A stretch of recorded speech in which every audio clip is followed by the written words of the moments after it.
할렐루야. 오늘도 우리와 함께 하시는 주님께서 우리의 삶을 위로하시고 평강으로 인도하시며 승리하는 믿음의 사람으로 세워주실 줄로 믿습니다. 여러분들은 무엇을 가장 소망하십니까? 세상 사람들이 가장 바라는 것이 있습니다. 뭘까요? 행복일 거예요. 맞습니다. 우리는 누구나 행복하길 원합니다. 행복하고 싶습니다. 행복하기 위해서 돈도 벌고 행복하려고 운동도 합니다. 행복하려고 사람들은 종교도 갖고 사람들도 사귀입니다. 사람들은 내가 무언가를 소유하고 있으면 행복할 것이다 라고 생각합니다. 그래서 남들이 가지고 있는 것은 나도 가져야 하고, 아니 남들보다 더 많이 갖고 있으면 더 행복할 것이다 이렇게 생각합니다. 그런데 성경은, 하나님은 우리에게 그렇게 말씀하지 않으십니다.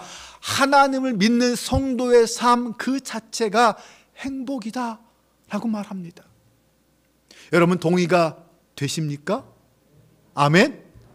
진짜 아멘? 맞습니까? 하나님을 믿고 있는 나를 돌아볼 때 과연 내가 행복한가? 다른 거 어떤 거 다 떠나서 하나님을 믿고 있는 그것만으로도 나는 충분한가? 충분히 행복한가? 라는 것을 생각해 보아야 할 것 같습니다. 성도의 삶, 참된 믿음의 삶은 무언가를 얼마나 많이 가졌는가로 판명되는 것이 아닙니다. 우리의 삶은 단 하루를 살아도 즐겁고 행복하게 살아야 하지 않겠습니까? 왜냐하면 행복이란 얼마나 많이 가졌는가가 아니라 누구와 함께 사는가, 어떤 소망을 갖고 사는가, 그것으로 결정되기 때문입니다. 그럼 신앙 안에서 행복한 삶이란 어떤 삶일까요? 첫 번째는 낙심하지 않는 삶이라고 말할 수 있습니다. 이 세상은 전쟁 같은 세상입니다. 서로 죽고 죽이는, 밟고 올라가려고 하는 이 세상입니다. 이런 전쟁 같은 세상에 살면서 어떻게 우리는 행복하고 즐겁게 살 수 있을까요? 그러려면 최소한 이 세상이 공정한 세상이 되어야 되지 않겠습니까? 남들처럼 내가 재벌은 되지 못해도 적어도 상식이 통하고 공평하고 공정한 세상이라면 그래도 조금은 행복할 수 있지 않을까요? 살만하지 않을까요? 그런데 세상은 그렇지 않습니다. 내가 생각하는 것만큼 공평하지 않습니다. 내 생각의 바람대로 흘러가지 않습니다. 오히려 억울하게 눈물을 흘리는 일이 더 많습니다. 돌아보면 어디 하나 의지할 데가 없습니다. 누구 하나 내 모든 것을 맡기고 믿고 맡길 만한 그런 사람조차 없습니다. 더구나 이 세상에는 완전한 정의를 기대할 수 없습니다. 가장 정의로워야 할 법정에서조차 악이 가득하기 때문입니다. 유전무죄, 무전유죄, 돈이 있으면 죄가 없고 돈이 없으면 죄가 있다라는 말까지 있지 않습니까? 이것이 세상입니다. 이것이 하나님 없는 세상의 모습입니다. 그러나 성도는 세상이 아무리 그래도 그 세상 때문에 낙심하지 않습니다. 왜요? 그 세상이 영원하지 않고 그 세상이 곧 하나님의 공의로운 심판을 받을 것이라는 사실을 알고 있고 믿고 있기 때문에 그렇습니다. 17절 말씀해 보면 내가 내 마음속으로 이르기를 의인과 악인을 하나님이 심판하시리니 이는 모든 소망하는 일과 모든 행사의 때가 있습니다. 네, 이 세상의 거대한 악 앞에서 하나님의 공의로운 심판이 임할 날은 반드시 올 것입니다. 그래서 우리는, 성도는 심판받을 이 세상에 대하여 결코 타협하지 않습니다. 뿐만 아니라 정치를 통해서 이 세상이 바뀌지 않는다 하더라도 실망하거나 낙심하지 않습니다. 바위 같은 불의한 세력과 맞서 싸우기는 것, 그것과 싸워서 부러질지언정 성도는 결코 무너지거나 타협하지 않습니다. 비록 바위를 때려서 깨어져 가는 계란 같은 존재가 될지라도 타협하지 않습니다. 왜요? 이 땅의 소망인 교회가 있기 때문입니다. 나를 위해 살지 않고 남을 위해 사는 희생하는 교회, 그리스도를 닮고 섬김과 나눔으로 사랑으로 살아가는 성도들, 그들이 있기 때문에 성도는 결코 낙심하지 않습니다. 하나님은 성도들에게 이 땅에 하나님의 공의를 세우라고 어둠을 비추고 맛을 내는 소금과 빛으로 살도록 명하셨습니다. 그럼에도 불구하고 우리는 이 세상에 대하여 결코 온전한 정의를 기대할 수는 없습니다. 그렇다고 낙심하지 마시기 바랍니다. 주님이 다시 오실 그날은 반드시 올 것이고, 오셔서 반드시 공의로 이 땅을 심판하실 것이고, 그때가 되면 하나님의 의의 나라가 이 땅에 세워질 것입니다. 세상과 타협하지 말고 적극적으로 그 세상 속에 들어가서 말씀과 복음으로 세상과 싸우는 성도, 이것이 진짜 믿음의 사람의 모습입니다. 이 땅의 교회와 성도가 바로 그런 소망임을, 유일한 세상의 소망임을 보여줄 수 있는 저와 여러분 되시기를 바랍니다. 기쁨이 넘치는 성도의 삶은 그리스도인으로서의 흔적이 남는 삶입니다. 아무리 잘 나가던 인생도 결국은 허망하게 한 줌의 흙으로 돌아간다면 어떻게 그 인생이 즐거울 수 있을까요? 그래서 우리는 흔히 인생의 덧없음을 노래합니다. 하나님은 우리로 하여금 이것을 알게 하시려고 오늘 본문에서 짐승과 사람을 서로 비교하셨습니다. 인생이 얼마나 허무하고 덧없는가를 설명하기 위해서 비교하십니다.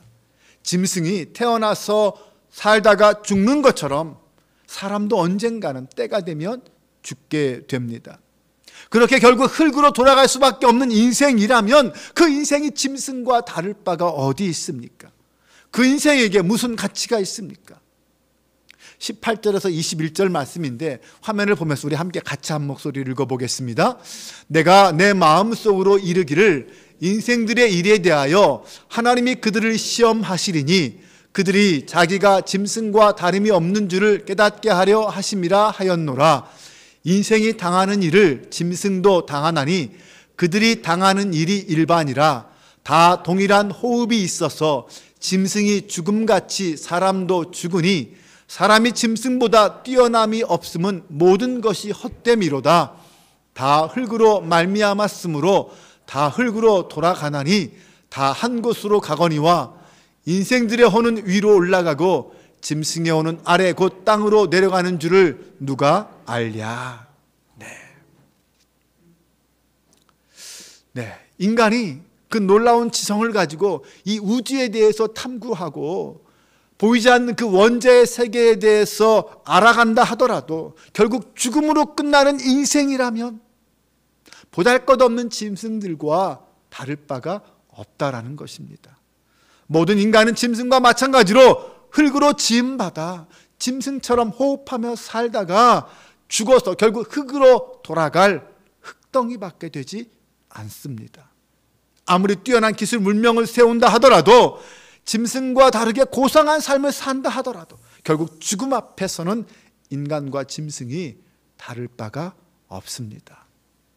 더구나 죽음 이후의 모습에 대하여 어떠한지 아무도 경험해 보지 않았기 때문에 누구도 장담할 수 없습니다. 보장할 수 없습니다. 그러니 우리의 인생은 허망할 뿐이다 라고 말하는 것이 사람들의 말입니다.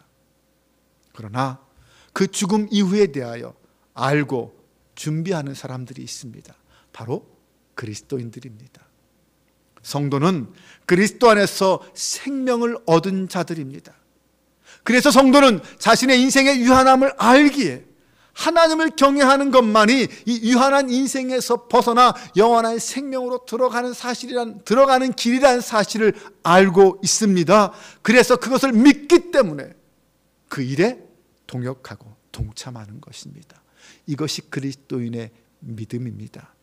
성도는 자신의 인생을 누군가와 비교하지 않습니다. 비교할 필요도 없습니다. 누군가가 이 세상에서 엄청난 업적을 남긴다 하더라도 결국 그의 삶도 얼마 가지 못하여 끝납니다. 그의 업적도 금방 잊혀지게 될 것입니다. 그 어느 것도 영원하지 않다는 것입니다. 그러나 믿음의 삶은 영원한 하나님 나라에 기록되어서 흔적으로 남습니다. 하나님 나라의 생명책에 우리의 이름은 기록되고 결코 지워지지 않음을 믿으시기 바랍니다.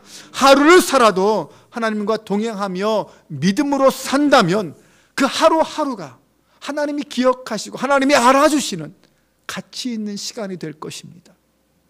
그 행한 일들이 다 믿음의 흔적으로 남게 될 것입니다. 그것이 바로 십자가의 길을 걸어가는 성도의 삶의 모습입니다. 바울은 갈라디아서 6장 17절에서 내가 내 몸에 예수의 흔적을 지녔다라고 말했습니다. 네, 예수로 말미암아 받는 그 박해의 상처 자국이 있다라는 것입니다.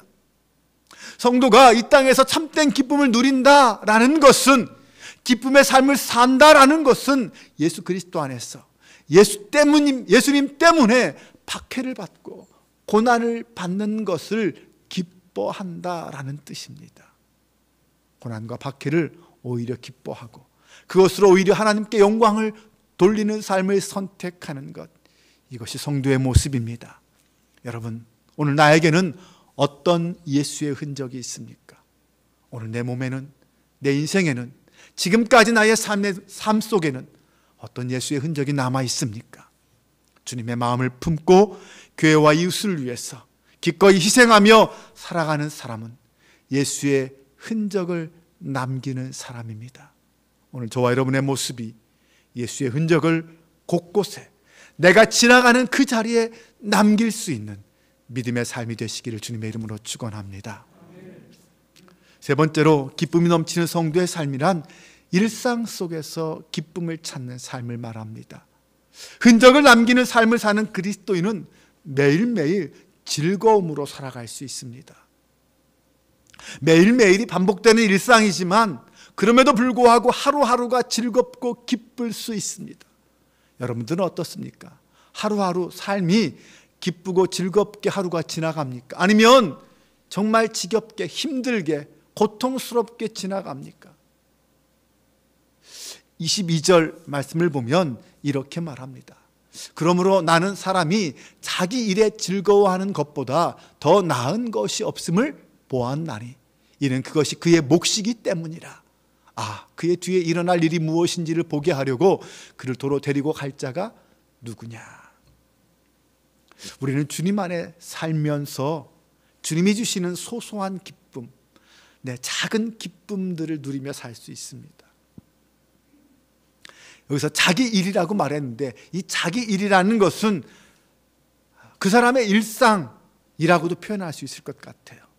꼭 어떤 직업만을 말하는 것이 아니라 아침에 일어나서부터 저녁에 잠을 잘 때까지 그의 삶 속에서 일어나는 모든 일들, 행하는 모든 일들, 만나는 모든 사건들, 그것이 그의 일상이고 그의 일입니다. 그런데 사람들은 그런 자기의 일상에서 즐거움을 찾는다라는 것은 그리 쉽지 않습니다. 죄와 악이 판치는 이 세상 속에서 즐거워하며 사는 것은 힘들다는 것입니다. 그런데 자신의 일을 즐거워하는 것은 하나님이 그 사람에게 주신 몫이다 라고 성경은 말하고 있습니다. 하나님이 우리에게 주신 몫이다. 그 말은 뭐예요? 그 몫을 챙기라는 거죠.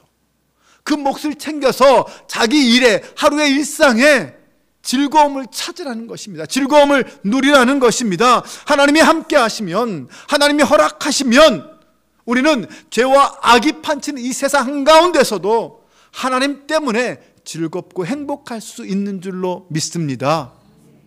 어떻습니까? 여러분은 얼마나 행복하십니까? 가정에서, 직장에서, 교회에서 그런 행복을 누리고 계십니까? 하나님이 주신 목, 하나님이 나에게 누리라고 주신 그 기쁨의 몫을 얼마나 누리고 있습니까? 혹시나 이런저런 핑계로 그 기쁨을 놓치고 있지는 않습니까? 힘들다고, 어렵다고, 고통이라고 그 즐거움과 기쁨을 다 잃어버리고 있지는 않습니까?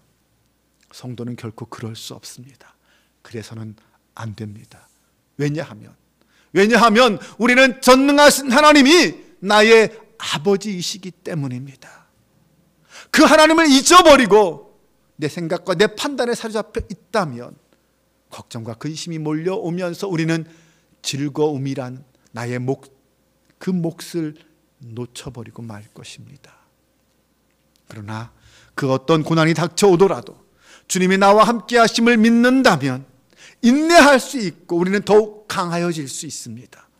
아니 도리어 환난은 인내는 연단은 소망을 이룬다는 사실을 믿기에 오히려 환난 중에도 즐거워하는 믿음의 길을 갈 수 있습니다.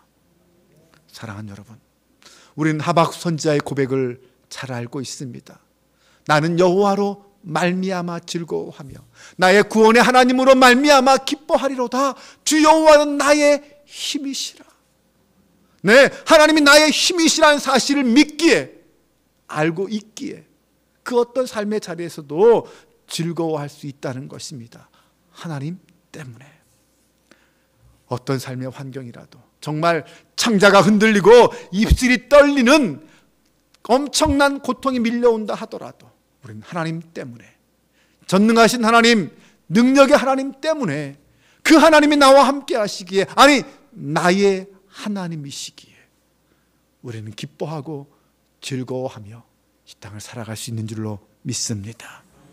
사람이 자기 일에 즐거워한다라는 것은 소유가 아니라 존재를 누릴 줄 안다라는 것입니다. 소유가 아니라 존재를 누릴 줄 안다라는 것, 이것이 바로 행복의 비결입니다. 일 자체를 즐거워하기보다 일의 결과에 대하여 일이 일비한다면 우리는 결코 행복할 수 없습니다. 항상 성공만 할까요? 항상 좋은 일만 생깁니까? 아니잖아요. 결과지상주의, 이 결과지상주의는 우리 삶에 무한 경쟁을 불러오고 결국 패배감을 불러오게 됩니다. 승리한 소수는 한순간 즐거워하다가 금방 불안해질 것입니다. 패배한 다수는 열등감과 시기에 파묻혀 슬퍼하며 살아갈 거예요. 이 결과지상주의는 결코 우리의 인생을 행복하게 만들 수 없습니다. 우리 인생은 결과뿐만 아니라 과정도 중요합니다. 기쁨을 얻으려고 일하기보다 일하는 과정을 기뻐하는 법을 배운다면, 그 일하는 과정 속에서 그것을 즐기고 기뻐하는 법을 배운다면 우리는 분명 더 큰 행복을 누리며 살 수 있을 것입니다. 특별히 하나님의 사람들은 일할 수 있는 기회와 과정이 하나님이 주신 기회라는 사실을 믿고 고백해야 합니다. 그것은 직장일이나 가정이나 교회 일이나 마찬가지입니다. 요즘 시대에 대한민국의 성도들, 우리 항빛교회도 마찬가지죠. 어쩌면 우리들은 하나님의 일에 대해서 너무나도 인색하지 않습니까? 하나님의 일을 자꾸 거부하려고 하지 않습니까? 저는 우리 한빛교회 성도들이 적어도 한 사람이 한 가지 사역들은 감당했으면 좋겠습니다. 그것이 크든 작든, 그것이 크든 작든 중요하진 않습니다. 그것이 어떤 일인가 중요하지 않습니다. 하나님 앞에서 큰 일 없고 작은 일 없습니다. 하나님은 다 그 모든 일을 동일하게 인정해 주시고 동일하게 받아주시고 동일한 은혜를 베풀어 주시는 줄로 믿습니다. 중요한 건 내가 하나님 앞에 헌신하겠다, 내가 하나님 앞에 충성하겠다, 하나님이 주신 사명을 감당하겠다라는 의지입니다. 우리가 믿음으로 하나님 앞에 서서 하나님이 주신 일을 감사함으로 오늘 말씀처럼 그 과정을 즐기며 하나님의 일을 하는 것 그 자체가 감사하고 즐거움으로 다가올 수 있기를 주님의 이름으로 축원합니다. 라틴어로 카르페 디엠이라는 말이 있습니다. 현재를 즐겨라 라는 말이죠. 사람들은 이 말을 내일이 없으니까, 이제 내일이 없으니까, 오늘이 끝이니까 현재를 즐겨라, 다른 말로 말하면 죽음으로 모든 것이 끝나버리니 지금 이 순간을 즐기는 것이 중요하다라는 것으로 이해합니다. 그러나 성도의 카르페 디엠은 그렇지 않습니다. 그것과는 좀 다릅니다. 생각하는 차원이 조금 다릅니다. 우리에게는 단 하루를 살아도 즐거운 삶이어야 하는 이유가 있습니다. 네, 세상이 아무리 불안하고 허망하더라도, 내일의 희망이 보이지 않는다 하더라도 우리에게는 그 누구에게도 그 어떤 문제나 상황에게도 빼앗기지 않을 즐거움이 있습니다. 그것은 바로 매일매일 죽음을 기억하는 삶을 느끼는 것입니다. 무슨 말일까요? 내일 죽을 거니까 오늘 재밌게 행복하게 즐기라는 말입니까? 아니죠. 하나님이 약속하신 그 나라 그 땅이 기다리고 있으니 지금 여기서 나에게 주신 사명을 온전히 감당할 때 그 나라가 내 것이 되고, 하나님 앞에 충성하고 헌신할 때 하나님이 나를 알아주시고, 오늘 하루 나에게 주신 이것이 최선의 삶으로 나아갈 때 하나님이 나를 품어주시고, 하나님 앞에 나아갈 때 부끄럽지 않은 인생이 된다라는 것입니다. 우리의 인생은 허망한 인생, 허망한 죽음으로 끝나는 인생이 아닙니다. 우리는 하루를 살아도 허투루 살 수 없습니다. 우리의 인생은 죽음으로 끝나는 인생이 아니라 영원한 생명으로 나아가는 과정일 뿐입니다. 성도는 지금 주님이 주신 이 시간, 지금 주님이 주신 이 자리에서 충성하며 기쁨과 감사함으로 살아가야 합니다. 이것이 오늘 우리의 모습인 줄로 믿습니다. 세상에 아무리 악과 죄가 죽음이 판친다 하더라도 우리는 하나님과 함께라면 얼마든지 의미 있고 가치 있는 인생을 살아갈 수 있습니다. 하나님이 나와 함께할 때 진짜 인생을 살아갈 수 있음을 믿으시기 바랍니다. 그 자리에서, 나에게 맡겨주신 그 자리에서 주님의 이름을 부르며 주님을 바라보며 살아가는 저와 여러분 되시기를 주님의 이름으로 축원합니다. 기도하겠습니다.